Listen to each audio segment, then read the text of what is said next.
Hello Infinity Gamers, I'm here to talk to you about all the changes from Season 16 to Season 17 and highlight all the new stuff from Season 17 so that you don't have to go trawling through the rules.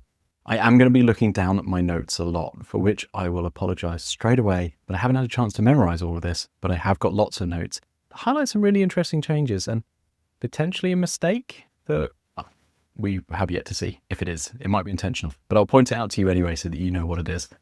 So overall, we're looking for a significant thematic shift. A major new seasonal mechanic in Treasure Hunter, and a complete overhaul of the available tournament scenarios. I am so grateful, and I can't go any further before I say this.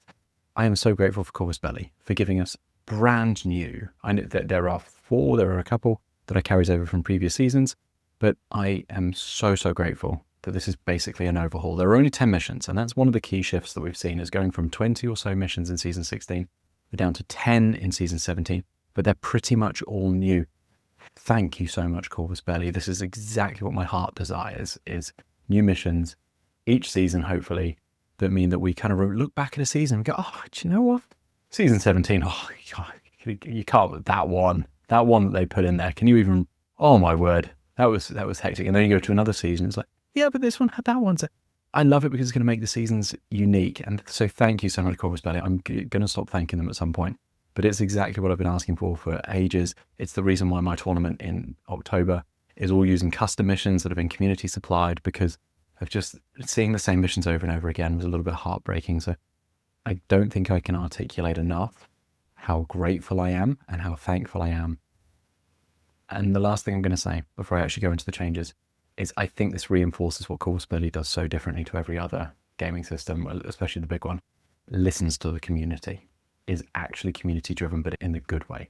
So this is a case in point. If you were ever in doubt, this is it. Let's go into the changes.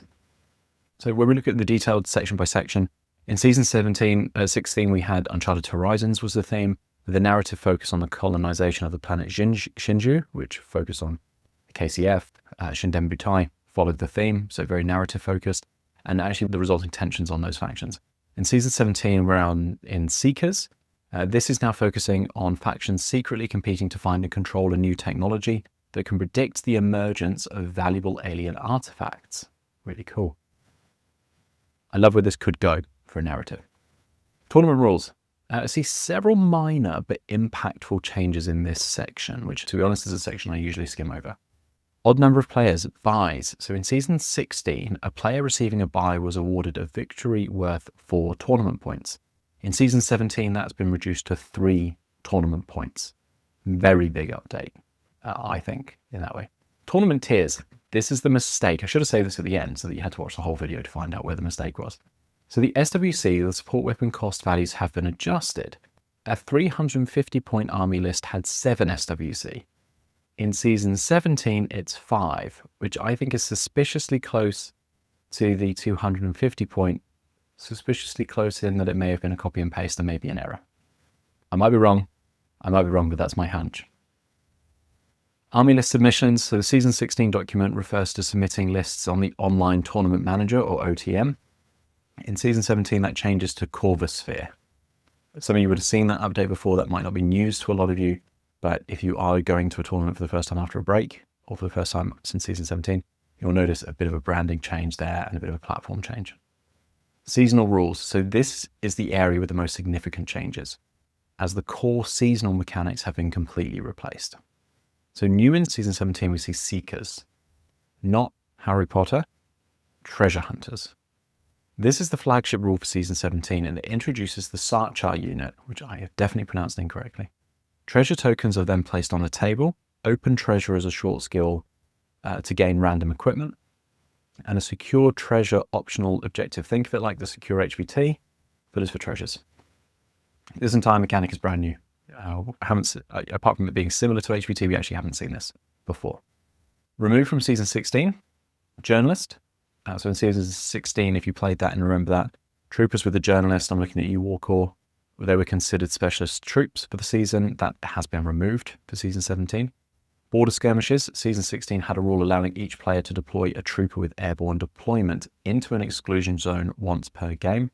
That's not present in Season 17. A slightly modified rule, CIVEVAC. So the CIVEVAC skill is present in both seasons, but its classification has changed In Season 16, it was a basic short skill. In Season 17, it's now classified as a short movement skill. Optional tournament formats is largely the same with one addition. Unchanged extras, both seasons offer escalation tournaments, backups, Soldiers of Fortune, direct action, reinforcements, and resilience operations as optional formats. But in Season 17, you get the free game extra, which removes the 15 trooper limit from army lists. Another example of Corvus Belli listening to the community. I personally don't have a problem with the 15 model list. I actually prefer it to how things used to be played.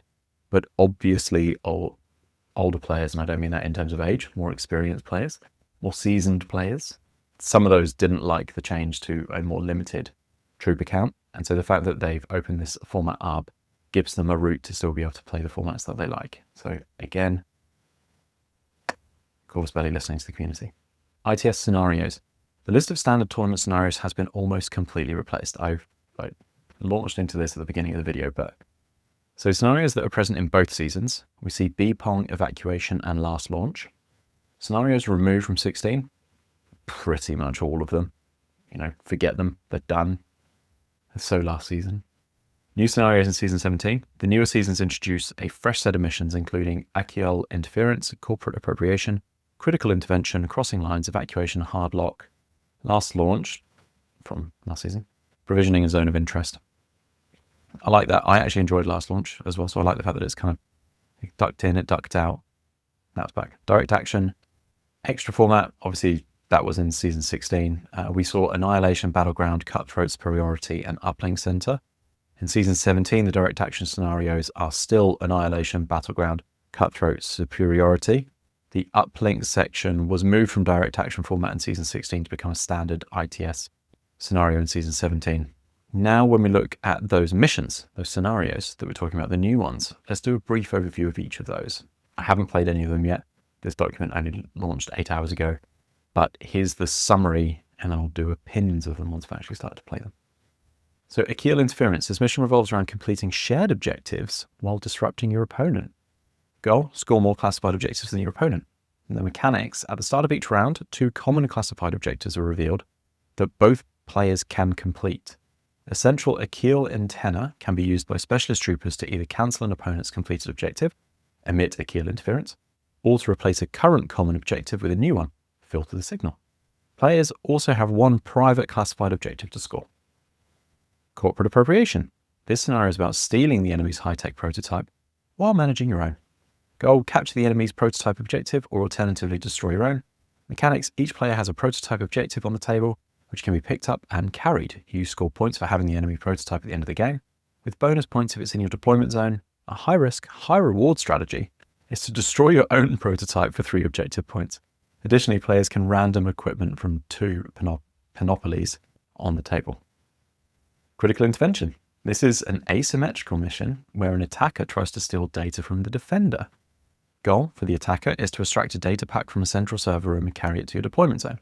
Goal Defender. Prevent the attacker from extracting the data pack or eliminate the carrier. The attacker must first use a specialist to unlock the data console or use the nearby inhibitor antenna before they can extract the data pack. The defender can use the inhibitor antenna to activate the server room's defensive turrets.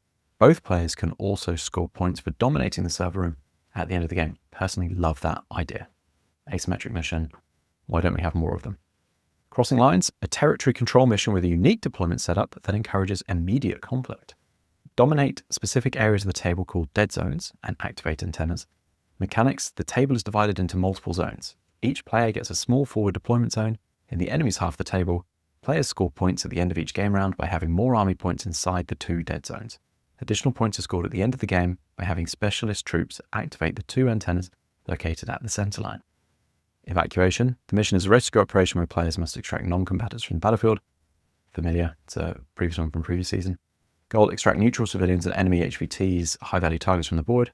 Players use the CIVEVAC skill to take control of civilian and HVT models. To score points, a specialist trooper carrying one of these models must reach one of the 2 extraction consoles on the center line and successfully pass a whip roll to extract them from the game. This cannot be done during the first game round.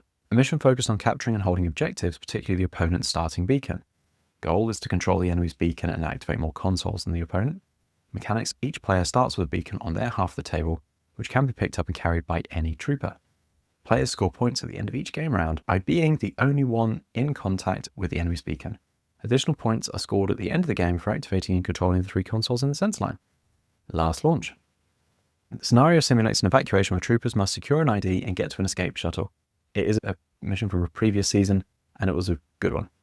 Extract your troopers from the board to secure the army points value. Mechanics. A central launching tower structure serves as the extraction point. Before a trooper can extract, they must first acquire an ID by having a specialist trooper successfully interact with one of the 2 ID scanners on the table. Once a trooper has an ID token, they can move to the ID checker inside the tower and spend a short skill to be removed from the game, adding their points to the player's extracted army points total. Provisioning. A smash and grab mission where players retrieve supplies and secure them in a safe location. Goal. Extract supply boxes from the tech coffins and control them with your designated safe area. Mechanics. 3 tech coffins on the board each contain supply boxes that must be retrieved by a specialist trooper. Once extracted, any trooper can carry a supply box. Before the game, each player places a circular template to act as their safe area. Players score the most points by having supply boxes located inside their safe area. I have actually played this one, and I really liked it. Yeah, really enjoyed it. I'm glad it's made it into Season 17. Zone of Interest. This is a dynamic area control mission where the scoring zones are placed by the players. Goal. Dominate the player-placed scoring zone and control a central antenna.